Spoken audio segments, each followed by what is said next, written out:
Good morning. Welcome everyone to part 4 of Project Implementation Series, Continuations and Grant Amendments. We wanted to provide you with a quick introduction to our BB Collaborate user tools. As you can see there in the middle of the screen is where you will find our PowerPoint rolling through. We encourage you to set up your headset and speakers using the audio setup wizard, which is the microphone with a flower or red wheel. If you're using the teleconference line, please be sure to click on the telephone icon when you set up your listening and speaking abilities. You can also raise your hand for polling here or to ask questions. We will encourage you to type your questions in the chat box and we will answer those towards the end of the session. We have some whiteboard tools for writing responses. However, today we're not going to use those. And at the end of the session, we encourage you to select File Exit to actually exit the session.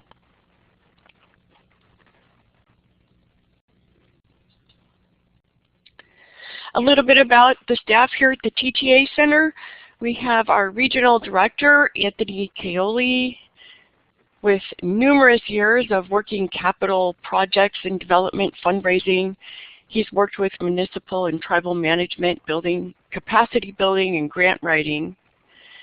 He's a leading expert on municipal and tribal management, pioneering a municipal and tribal merger in Quinnahock.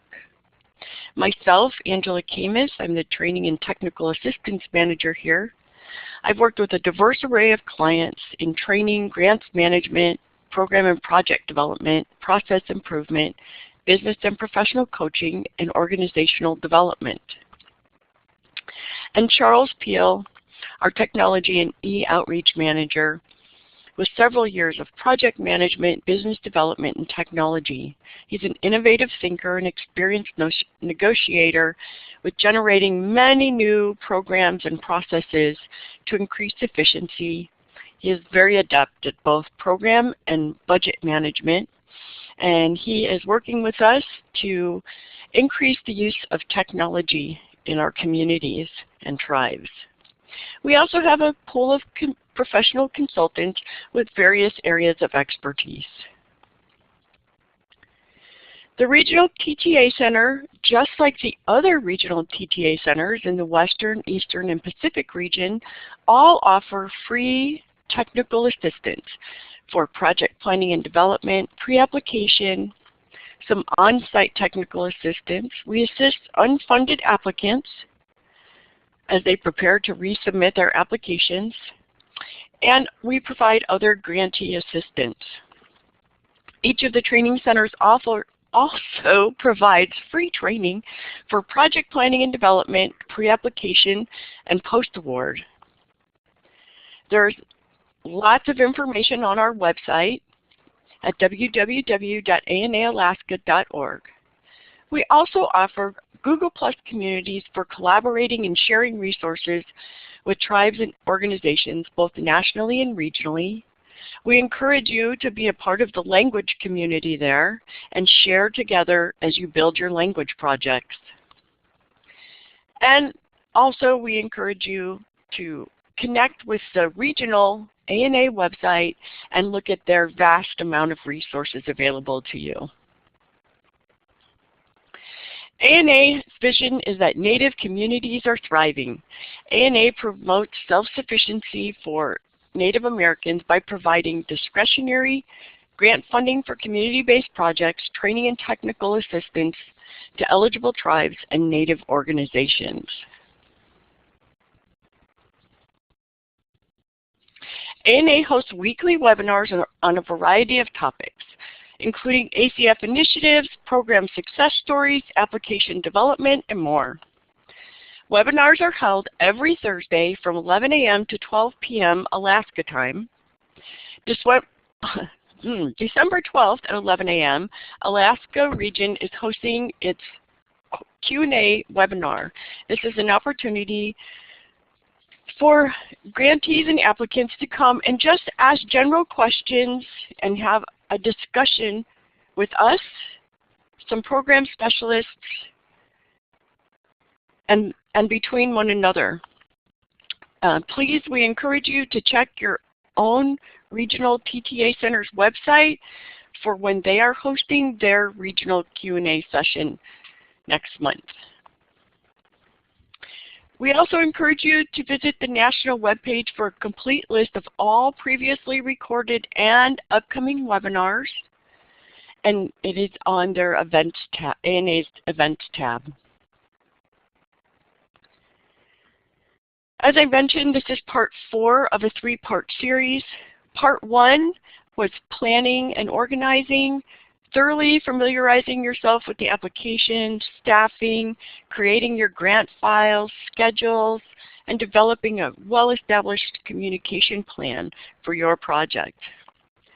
Part 2 covered regulations and cost principles, the HHS grants policy statement, basic guidelines for costs, the CFRs and OMB cost principles, and spoke to why these regulations are so important for each grantee.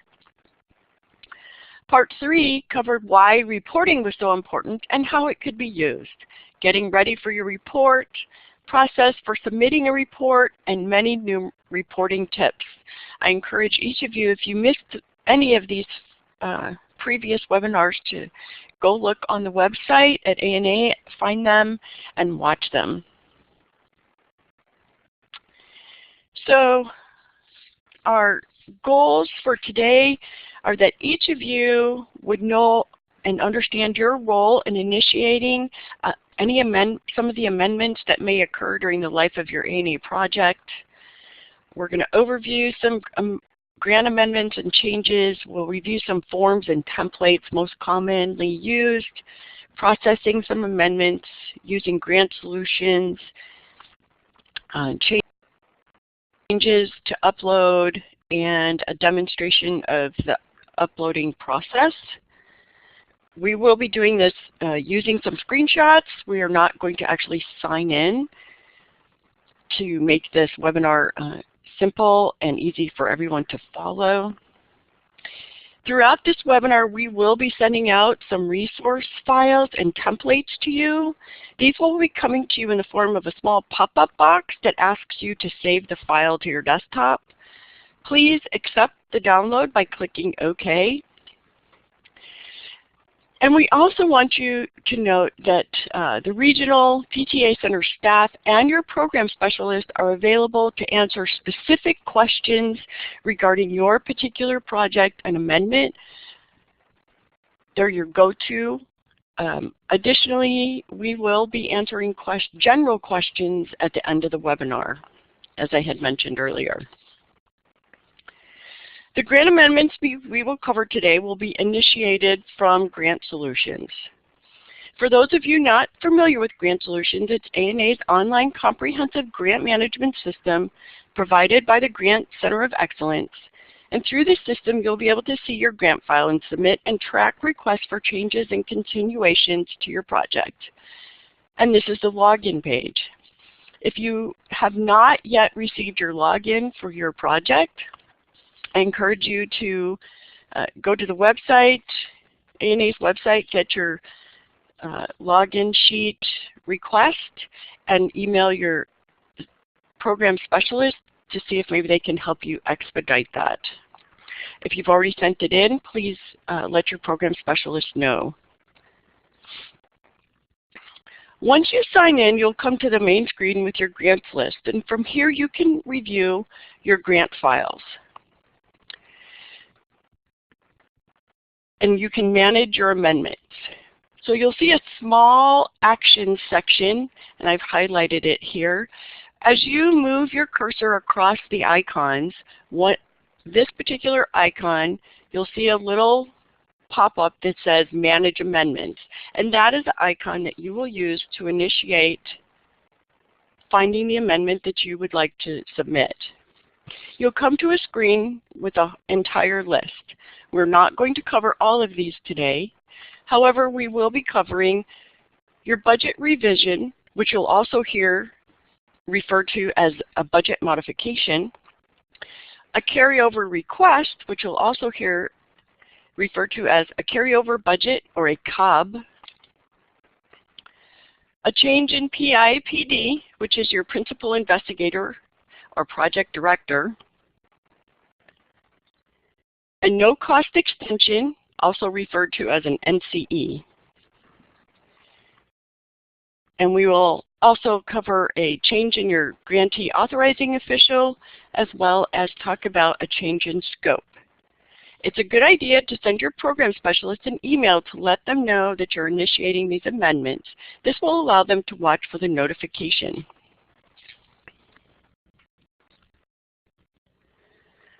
Major changes to your OWP that result in a change to your project are your change in scope. These are deviations from your approved project. They must have prior approval from ANA, and you must contact your program specialist prior to initiating this. These are any changes to your OWP that are large in nature. Again, your program specialist is a fantastic resource to you during your project implementation. They want you to succeed in your project, completing activities and achieving your objectives and reaching your goals. Please do not hesitate to reach out to them by phone or email to let them know what's going on prior to initiating these amendments. Additionally, the staff at each of the regional PTA centers are available to assist you as well. We are a resource for the administration of Native Americans, and we want to help you with your questions and as you succeed in your projects. So a personnel change, there's two. There is your change in your PI/PD, your principal investigator or your project director, and you will need to notify your ANA program specialist of this. There's also a change in your authorizing official, and again, that your ANA program specialist needs to be aware of this. Your principal investigator, you'll need to request approval on letterhead and have it signed by your authorizing official. You'll also need to submit a resume and the project director online file. And for your authorizing official, you will need to submit a resolution or other official documentation, as well as submit your 424. Remember that if you are going to have personnel that's absent for more than 25% of your project implementation or more than 3 months, this could affect your budget, and you may need to look at a budget modification. So in Grant Solutions, you will come to this control checklist, and it will let you know each of the items that you'll need to include with your amendments. There is your online project director form, a 424 that you can enter online, and then your cover letter and your resume can be uploaded here.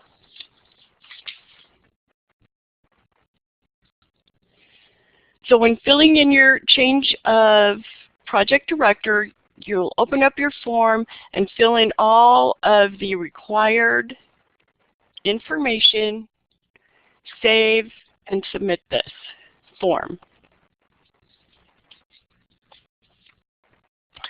For your authorizing official, you'll also need the cover letter and resolution to be uploaded.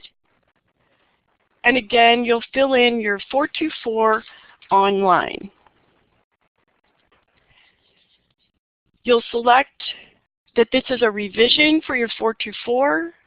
You'll type in that this is a change in your authorizing official. You will fill in the new contact information of the person that's going to fill this role. And just a quick note, the authorization to enter forms online acts as your electronic signature for this form. So at the bottom of the 424, which I did not post here, you'll note that there is a signature line. Again, the authorization to be in this system acts as an electronic signature. Your budget revision, which is also considered your budget modification, has several requirements. Your request on letterhead with an explanation and a signature from your authorized representative, your 424A, a line item budget that has been revised, a narrative with your revised amounts, other information that you may feel is necessary, and your current indirect cost rate agreement if the budget has been changed to increase or decrease your indirect cost. So in general, grantees are allowed a degree of latitude to re-budget within and between budget categories to meet unanticipated needs and to make other types of post-award changes. These budget modifications are allowed provided they are activities detailed in the approved OWP for that budget period, and then they don't meet one or more of the approved requirements in the 45 CFR 7425 or 92.3. Please ensure that your ANA program specialist has a copy of your current working budget. For other items, for other guidance and information, please contact your OGM grant specialist and your ANA program specialist. And Charles is going to give you a few items that do and don't need your ANA approval just to get you started here. Hello everyone, and thank you, Angela. These are going to be some very broad overviews of some examples of when you can and when you need and don't need ANA's approval to transfer funds. An example of when you don't need ANA's approval because it fits within your 10% is you budget for a shipping cost and the shipper turns around and reduces the cost of shipping as an in-kind and you are left over with some little extra funds. You're not going to just keep those funds in that account or that line item. You're going to transfer them to another line item, and as long as it's within your 10% of your budget, you're allowable to do that. Another example would be you're purchasing a computer and you put in for an estimated $700 as you get into purchasing. As many of us know, that the prices often do go up and you end up with an $800 computer. As long as it's within your 10% total budget, it's an allowable change. Now this last one is kind of a tricky one. A late start in hiring project staff leads to a surplus in money. Your project, we're supposed to account for 10 months in the first year unless you already have a staff member identified. You're 3 months into your project and you still haven't accounted for a staff member. You're going to have to adjust for that, and you may fall within the approved amount so that you don't have to do the staff change that Angela had mentioned, where they're gone for a certain amount of time. So just keep in mind that many situations occur where you do have the extra funds in a line item that can be transferred between each other as long as they do not exceed the 10% of your total budget. Please note that a late start in hiring of staff that results in the absence of more than 3 months that will require an ANA approval and is considered a change in personnel. So that's why I said that last bullet point is a little bit of a tricky one. The 3 months or the 25% of the time is very key to that one item. And it may not be required to make budget changes, but it is always recommended that you communicate with your program specialist about any potential changes. Oh,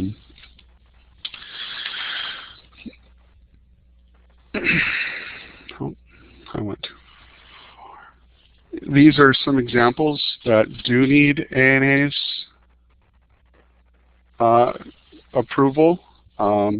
Things that result in a change in the scope of your project. A change in the scope of your project for ANA purposes is a change in scope that may result in a significant alteration of the approved project activities, change in the direction of the project, or the type of services delivered, the number of beneficiaries to be served, or the trainings to be provided. An example of this is a grantee had listed a specific piece of equipment that was manufactured for the purpose of the grant by one company, which went out of business. It was no longer able to produce that piece of equipment, and so the item couldn't be manufactured by another company, and the grantee had contacted ANA to do a change in scope. It used a different type of equipment, which was modified. It used a different type of equipment. They modified their work plan and worked with their program specialist to get the changes approved. Please note that this is an example of how ANA is willing to work with grantees when things come up that is beyond the control of the grantees. And they work with them to allow them to finish the proposed project, but this is an exception, not the rule. Changes of scope for a project is very rare. Adding a new line item that falls under the prior approval cost principles according to the OMB Circulars 87 for tribes and 122 for nonprofits. An example of this is you want to purchase a piece of equipment that was not previously approved, and please remember that equipment is defined as a single item purchase with a purchase value of $5,000 or greater. The change results in need for additional federal funding. An example would be as a result of some unexpected water sample results which could prove harmful to the community. You want to run further tests and send them out to a third-party lab for testing, but your project did not account for these testings or the funds to cover it. You work with your program specialist and it can be considered for approval. You move funds from direct cost to indirect cost and vice versa. An example of this would be your indirect cost rate has changed and now you want to move funds from direct costs to cover that new rate. It's something that you have to go over with your program specialist. Transfer of funds from allotted for training. So you're transferring the funds for training allowances to other budget categories. An example of this would be a grant-funded training for young parents, which provides travel stipends, was canceled and you were unable to reschedule your training, and now you want to use those funds, those leftover funds, to purchase some additional supplies. These would all be examples of things that you need to contact your project specialist and go through the modifications to get a budget mod completed. Thank you, Charles. So as we're moving through this, again, when you sign into Grant Solutions, you will note each of the forms that need to be uploaded or filled out online. So your 424A is filled out online. Your cover letter will be uploaded. Your budget narrative will be uploaded, and other miscellaneous information. So I also want to note that several of the examples we are using here have been simplified for the sake of the webinar. Your budgets will look much larger and probably a little more complicated than what we're showing here. So when you're moving money between categories, be sure to show both the positive and the negative amounts. For example, if you're moving money from travel to equipment, you would show a negative number in the revision column because you're taking money from this category, and you'll show the positive number in the equipment because you're adding to this category. If there's a change in personnel salaries, remember to include the fringe benefits associated with the salary, working closely with your accounting department to ensure you have all of the current percentages and figures. And please note that unless you're asking for an increase in federal funds from what was initially approved, the budget total should be the same for the current budget to the new budget. The 424A is an online form, and I'm showing you this briefly to show what it looks like. So you'll have your newer revised budget, and it'll also show your budget categories. However, for this example and others to follow, we will use the PDF form as it's just a little bit easier to see online. So in the newer revised budget categories, you will use columns E, F, and G to show your revised budget. You will enter in column E the federal amount of increase or decrease in funds, in column F the increase or decrease of non-federal funds, and column G will provide the total.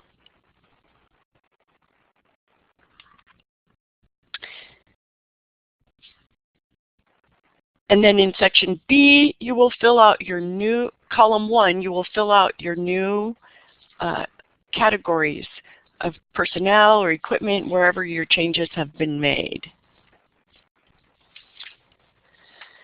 Your carryover budget is a request that needs to be submitted within 30 days after the end of the budget period. However, it is suggested that you fill this out, the request out, as soon as possible, as there is some time to process this request, which depending on how many come in and how busy the program specialists are, could take a couple of months. So the carryover budget happens when you have a multi-year project, and the request is to carry budget items from one year to the next. And this is for funds and project activities that were not completed during the previous budget period. So the funds that you have left must be associated to unaccomplished activities. You need a request with a letter on letterhead. You'll need a line item budget showing your unobligated funds, a budget narrative, your 424 stating only your carryover budget request amount and the proportionate 20% of your total project cost in your non-federal share, a 424A which breaks down your carryover budget. You'll have an updated 425 showing the unobligated balance equal to your request amount, and a revised OWP outlining incomplete activities with new time frames. So again, when you sign in, you'll see that your 424A can be filled in online as well as your 424, and you'll upload your cover letter request, your budget narrative, and your 425.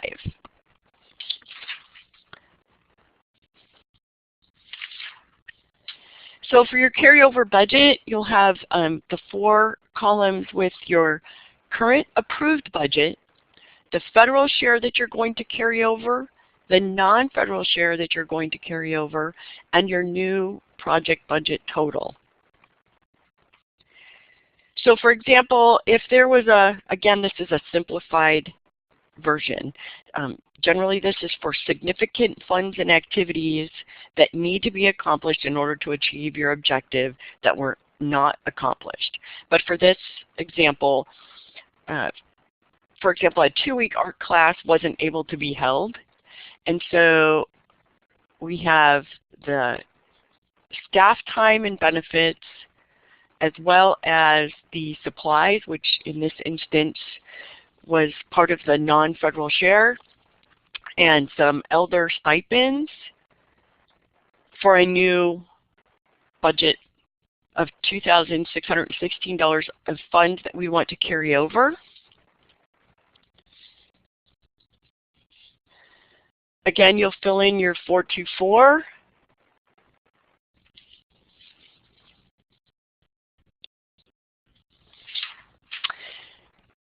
On your 424, you're going to say, instead of a revision, this is going to be a continuation, and you will include your new start and end dates to accomplish these activities, as well as your estimated funding. For your 424A, this time, instead of in your new and revised, you're going to fill out your estimated unobligated funds using column C for your federal share, D for your non-federal share, and G will provide your totals. In section B for your budget categories, you will again fill in our example we used that we had some personnel, some fringe benefits, and some supplies. So you'll use each of the budget class categories. You'll be attaching the 425 showing the unobligated federal funds and your recipient, the remaining recipient share that's proportionate to that. And you'll fill out an OWP showing the activities that need to be completed, who will be completing that, and the new beginning and end dates for each of the activities that are associated with the carryover budget. The no-cost extension. This request should be made 45 days prior to the end of the project period. And this is for the end of your project. So these are funds, and it does get sometimes confused between the carryover budget and the no-cost extension. So the carryover budget is in between your budget periods during the life of your project. Your no-cost extension happens at the end of the final year of your project for the budget period. And again, this is for significant activities and funding that has not been accomplished. So you'll need the letter signed by your official. You'll have a project narrative to describe the uncompleted objectives and what activities need to be completed. You'll have a revised OWP, however this one will be slightly different. You'll need an additional column that shows the status and time frame of activities that have been completed or the percentage of how much is left. And we'll show you that in a minute. You'll have your 425 to show your unobligated funds, a 424A, which breaks down the expenditures to complete the activities, and a budget narrative that explains the need for these expenditures. So again, the 424A and the 424 will be filled in online. You'll upload the cover letter, your project narrative, your budget narrative, and potentially and possibly a line item budget, and your 425.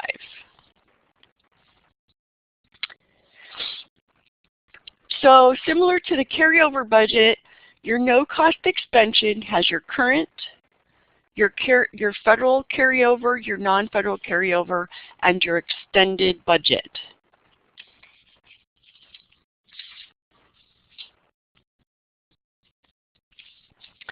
Your 425, again, will be showing your unobligated federal and non-federal share remaining.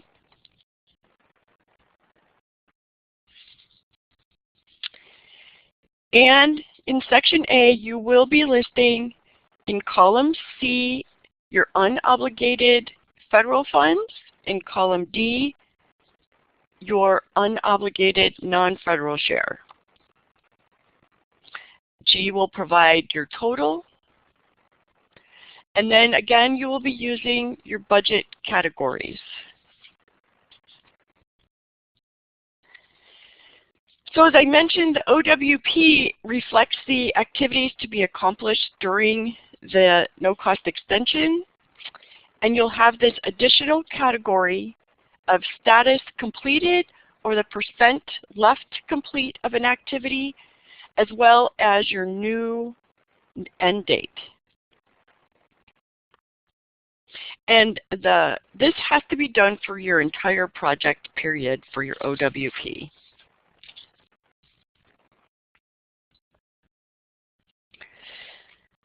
So briefly, we want to mention the non-competing continuation. However, we are not going to cover this in depth.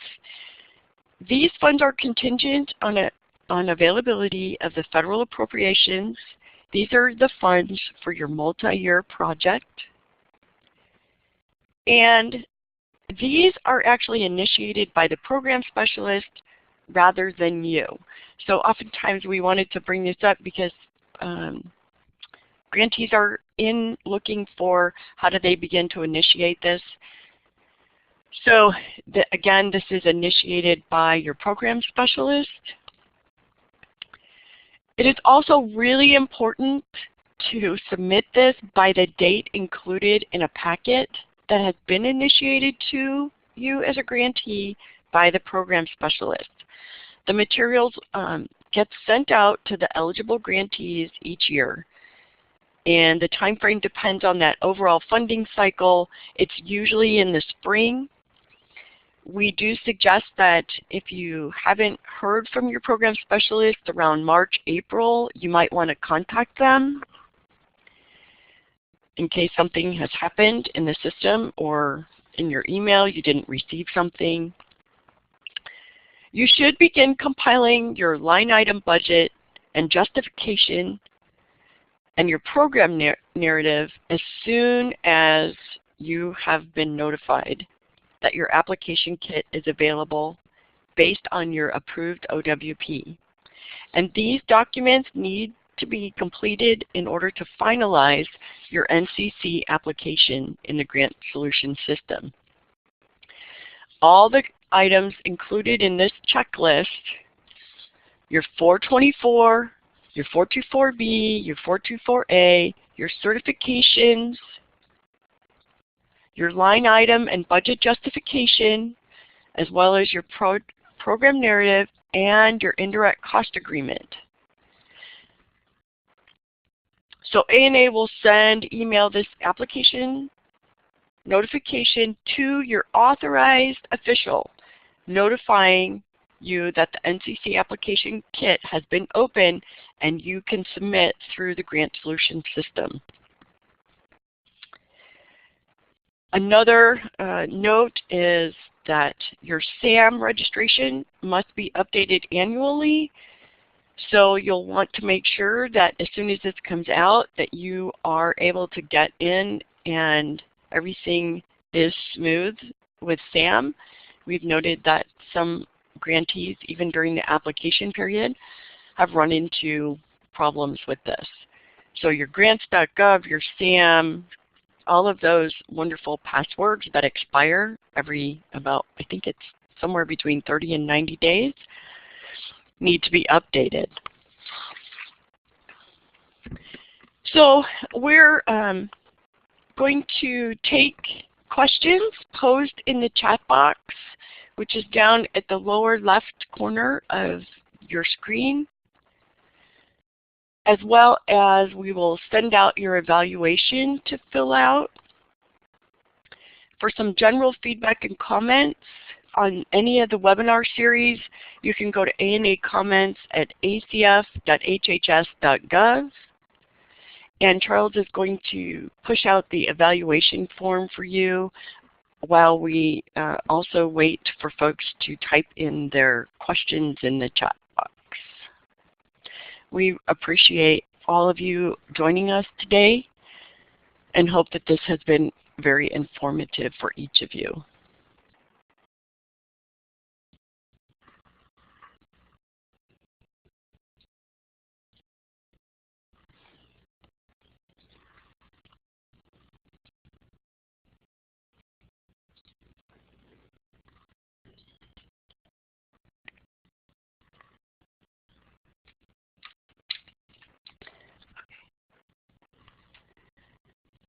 We will be making a PDF of the PowerPoint, and I will send you out a link that has a file. It'll have the PowerPoint in there. It'll have copies of each of the forms and templates, as well as some other tools that we had talked about for this. So you guys will be receiving a link for that.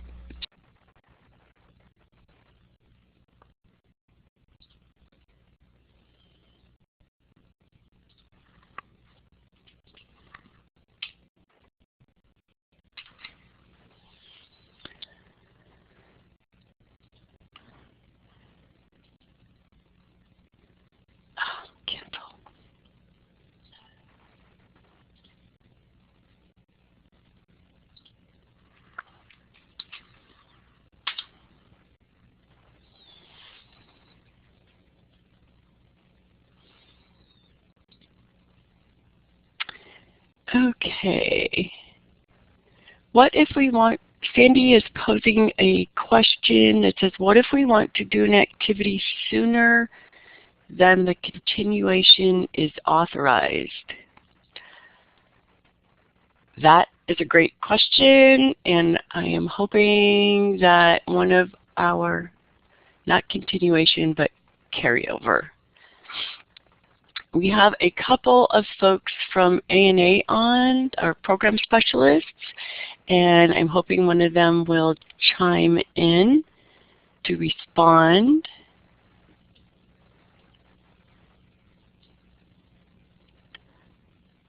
Maybe Jill or Rich.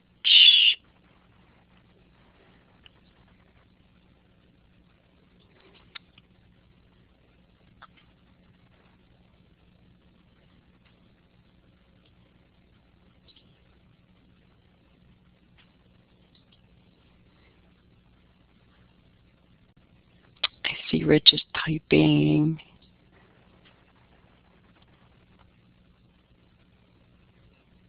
Hang in there, Sandy.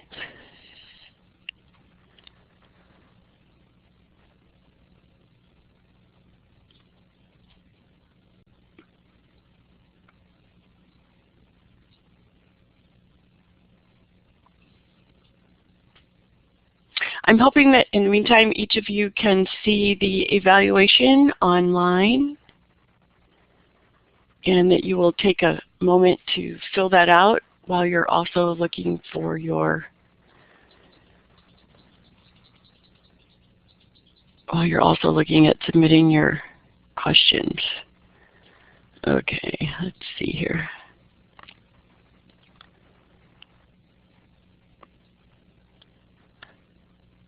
So Anthony sent in, he says, with regards to the budget modification issue, here's the language for tribes from the CFR section 92, changes property and subawards. Grantees and subgrantees are permitted to re-budget within the approved direct cost budget to meet unanticipated requirements and may make limited program changes. However, unless waived by the awarding agency, certain types of post-award changes in budgets and projects shall require the prior written approval of the awarding agency. And they're not valid unless they're in writing and signed by at least one of the following officials of DHHS, the grants officer, the division staff, which would be your program specialist,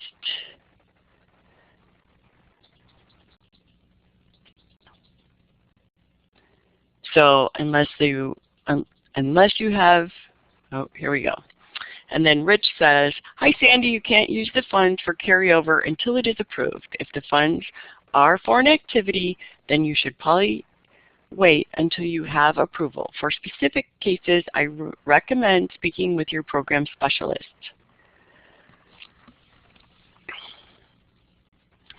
Other questions?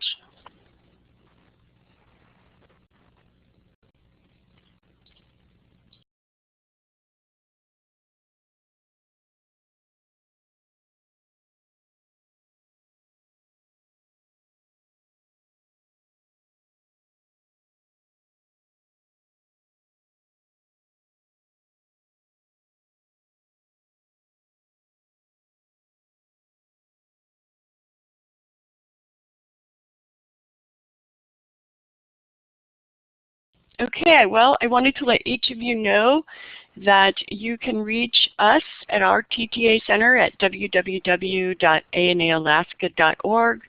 Our emails are on the screen.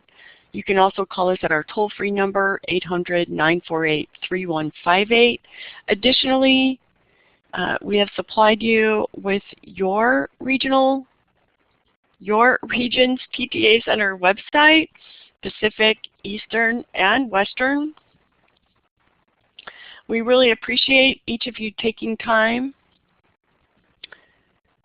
to come by, join us today for this webinar.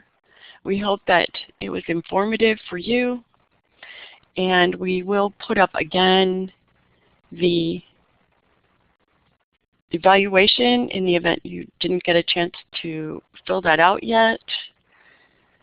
So on behalf of 3-Star and ANA, again, thank you for coming today. The delivery of these webinars are to empower and strengthen each of you and provide technical assistance and tools for your use.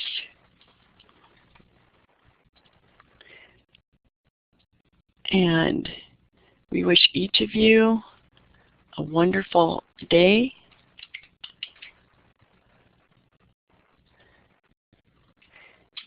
And as you are finished, again, we encourage you to select File Exit to leave the room, taking a moment before you go to fill out the evaluation online. Have a wonderful, wonderful day.